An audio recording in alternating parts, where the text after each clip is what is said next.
শুভ নববর্ষ।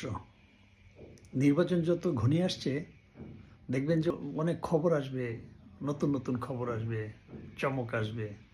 সেরকমই একটা খবর বলছি।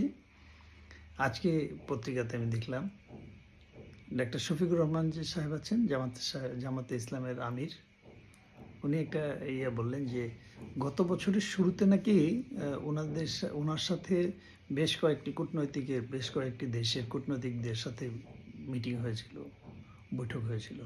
তো সবারগুলোই প্রকাশ্যে এসেছিল, কিন্তু ভারতের কূটনৈতিকদের সাথে যে মিটিংটা হয়েছিল না, ওইটা উনি এতদিন বলতে পারে নাই মানে কি, ওনারা মানা করে দিয়েছিলেন, তো এই জন্য উনি বলেননি। ওই যে নতুন বছরের শুরুতে আর কি বলে দিলেন। তো ওনার দিক দিয়ে কিন্তু উনি ক্লিয়ার, ওনাকে দোষ দেন না আপনারা। এরকম একটা ঘটনা হয়েছিল 2023 সালে।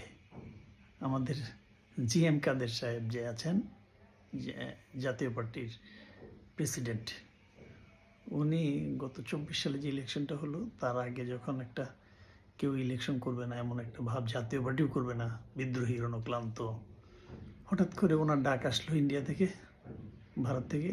উনি চলে গেলেন ভারতে। ভারত থেকে ফিরে উনি বলছেন ওনাদের সাথে যে মিটিং হয়েছে সে ব্যাপারে সব কিছু বলা যাবে না, কারণ ওনাদের অনুমতি ব্যতীত আমি কিছু বলতে পারবো না।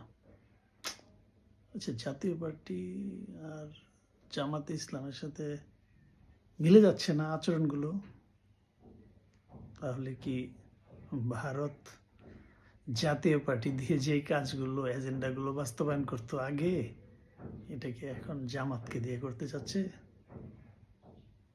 এটা একটু মনে হয় ভেবে দেখা যায়।